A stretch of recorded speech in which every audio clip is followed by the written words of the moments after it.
Boa noite, boa tarde ou bom dia. E aí, sétimo ano, como é que vocês estão?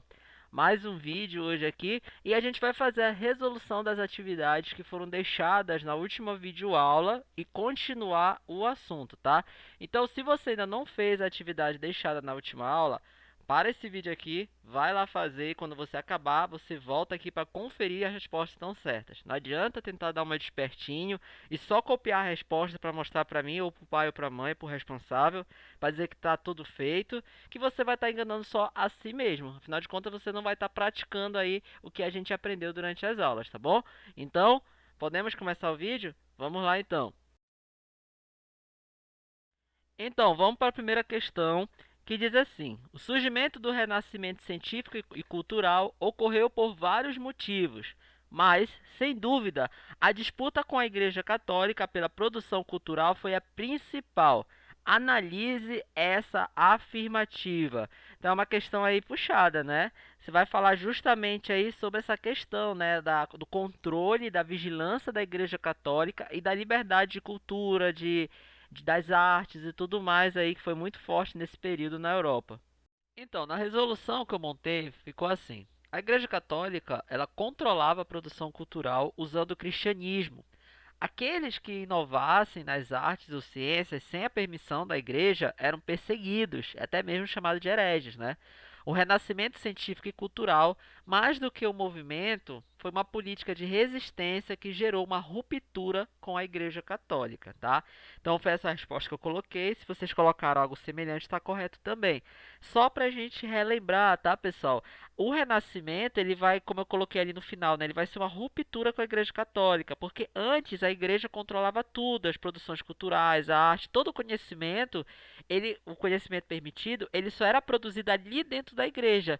Todos aqueles que produzissem fora do controle da Igreja eram vistos como errados, como hereges. Então, o Renascimento ele veio justamente aí quebrar com isso, né? Dar uma liberdade maior para que as pessoas pudessem produzir, para que as pessoas pudessem pesquisar e tudo mais, tá certo? Então, se você colocou a resposta semelhante, parecida com essa, está correto também. Lembrando que não precisa estar idêntica à minha, desde que esteja com a mesma ideia. Podemos ir para a segunda questão? Então vamos lá. Vamos para a segunda questão, que diz assim: o renascimento científico e cultural promoveu mudanças decisivas na forma de pensar a sociedade e a humanidade. Então aqui ele vai pedir para explicar o que foi esse movimento, né? Então vamos lá conferir aí a nossa resposta. Bem, o Renascimento mudou a política, arte e ciência, tá? Surgiu como uma forma de enfrentamento à Igreja Católica, que controlava toda a produção humana, que é aquilo que eu comentei com vocês na questão anterior. O Renascimento foi um movimento cultural e científico que apresentou transformações sociais e possibilitou eventos históricos. Que eventos são esses? A Revolução Francesa, a Revolução Industrial, tá? Que vocês vão estudar daqui mais para frente, tá bom? Então, assim, graças aí ao Renascimento, houve aí vários movimentos sociais, né, que foram oriundos dele, tá? Então, foi basicamente aqui o conceito que eu coloquei aqui para vocês. Quem colocou algo parecido, né, está correto também, certo? Vamos lá para a terceira questão, tá? A terceira questão, ela vai falar aí sobre o Renascimento, né, seu surgimento na Península Itálica. E aí tem uma pergunta: quais foram os fatores que levaram ao surgimento do Renascimento na Península Itálica, tá? Então eu elenquei aqui alguns fatores que vão favorecer aí o surgimento do Renascimento na Itália. Então, os itens que eu selecionei foram esses, tá? Devido à localização da região de entreposto de caravanas, então ali a região ali da Itália, né, era um local onde muitas caravanas de comerciantes passavam, tá? Isso aí vai favorecer também, né, esse surgimento, esse rodízio de culturas, tá? De outros povos que passavam por ali. Outro ponto é o surgimento de uma nova classe social, que vai ser aí a burguesia, né? E posteriormente, muitos desses burgueses serão os mecenas, tá? Então, que eu coloquei como terceiro ponto, que são esses patrocinadores, os principais, assim, clientes dos artistas do Renascimento. E outra característica também que vai fazer ali vai ser a retomada da cultura clássica, tá? Ou seja, a cultura greco-romana. Então, como essa cultura romana ali foi o passado da Itália, isso também vai favorecer aí ao Renascimento, tá?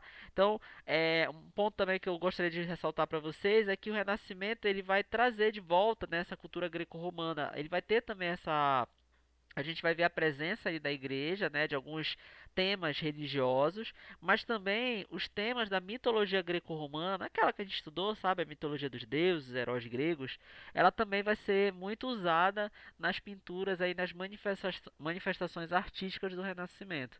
Então esse aí é um ponto também que eu gostaria de ressaltar. Já a quarta questão ficou mais fácil, né? Aos poucos, o Renascimento foi se fortalecendo, o que fez surgir figuras como os mecenas. Quem foram os mecenas e qual o seu papel no Renascimento? Então, a gente quer responder outra questão. Essa aí ficou bem facinho. Talvez vocês estejam estranhando um pouquinho a minha voz, principalmente em determinados momentos assim desse vídeo, tá? Mas é porque no dia que eu estava produzindo, montando esse vídeo, gente, eu estava muito atacado de rinite, tá? Eu estou, né, no caso aqui. Muito atacado, tá? Então não estranhe aí, por favor. Os mecenas eram figuras políticas e econômicas surgidas da classe burguesa, que incentivavam e financiavam as ações e produções artísticas e científicas, tá? Então esses aí eram os mecenas, eles tiveram um papel muito importante aí, pois eles patrocinavam, né, esses artistas. Os caras precisavam sobreviver, né, gente? E fazer uma pintura, um retrato, uma paisagem custava tempo. Então, como esse era o ofício deles, eram esses mecenas que incentivavam financeiramente falando, ou mesmo contratando os serviços deles, como fazer um retrato, né? Ou fazer uma pintura em determinado compartimento da casa, e por aí ia. Bem, vamos lá então, continuar aqui o assunto, né? Eu espero que vocês tenham feito uma boa atividade aí, tá? Então aqui na página 79 tem esse tópico, as bases e características do pensamento renascentista, tá? No século XV, gente, o renascimento científico e cultural, ele assume uma fase de consolidação, né, das suas ideias e concepções. E eles foram adotados por boa parte da sociedade europeia, influenciando assim as transformações e inovações da tecnologia.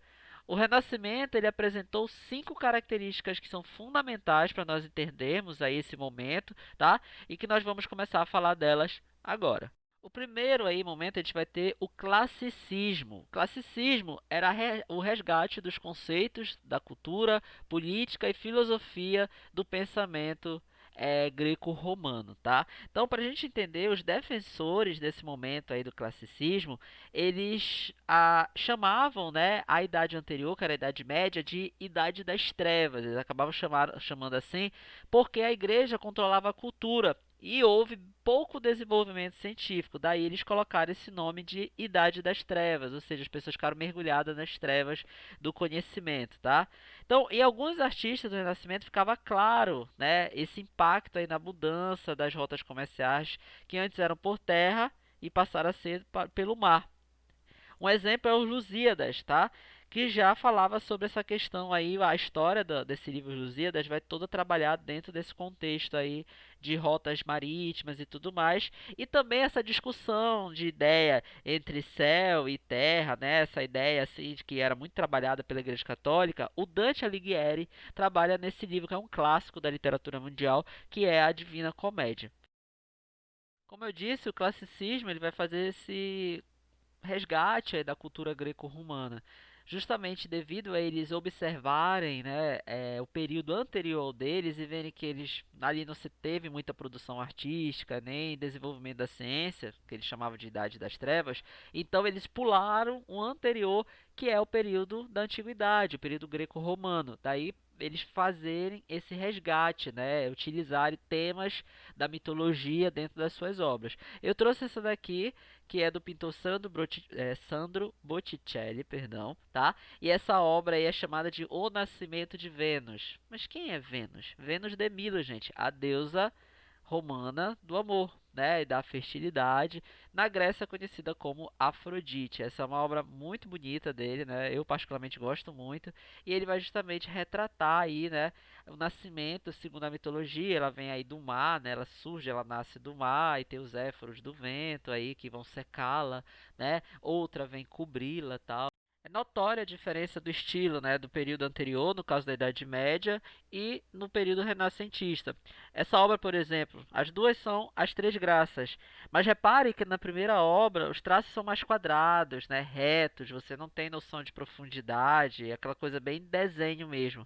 Já na obra de Sandro Botticelli, você consegue notar leveza, movimento, né?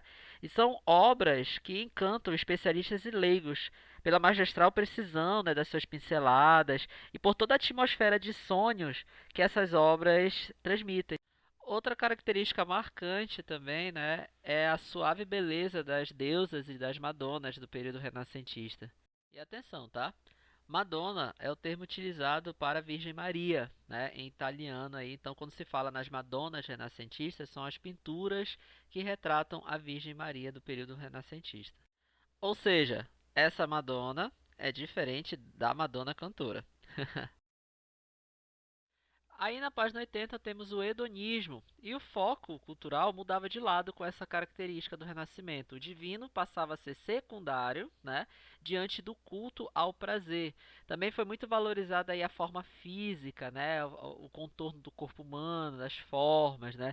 Por isso que essas obras elas vão ser muito bem feitas, as pinceladas vão ser muito detalhistas. Inclusive são obras que algumas até sequer parecem que são pinturas. Parece muito mais fotografias de tão perfeitas e tão bem alinhadas que elas estão, né? Tanto que elas, se você reparar essa obra que eu coloquei do Botticelli, também você tem noção de profundidade, né? Você consegue destacar o que é fundo, o que está mais à frente, você tem movimento, que você percebe nas roupas, por exemplo, né? E você tem traços reais, traços perfeitos. Então, é uma característica aí que é o hedonismo.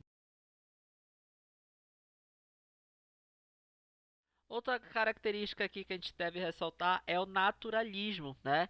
Que ele vai mostrar a natureza, tá? E como ela é, né? Então, o naturalismo ele baseava sua concepção na relação humana, na relação dos animais com o seu próprio habitat.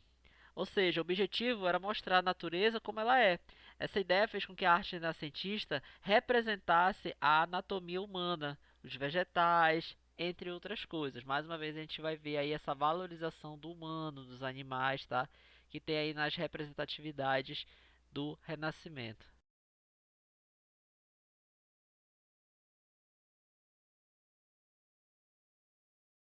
O racionalismo também é outra característica do Renascimento, eu diria que um dos principais. Ou seja, o que é o racionalismo? O pensamento humano e científico passou a se basear não mais nos princípios religiosos, mas sim na razão, nas ciências, no campo das ideias, das pesquisas, tá? Então, isso aí também é uma característica. Por isso que nós falamos que esse período do Renascimento houve uma abertura maior para os avanços científicos, novas descobertas, novos conhecimentos. Então é isso, nós ficamos por aqui. Eu espero que vocês tenham gostado da aula, tá? Ela foi montada com muito carinho aí pra vocês. E vou deixar a atividade de quarentena também, que é da página 81 e 82, a praticando o conhecimento, tá certo? Então, gente, na próxima aula a gente se fala, a gente faz a resolução dessa atividade. Fiquem bem, cuidem-se e deixe o seu like também, tá bom? Então, até a próxima. Tchau!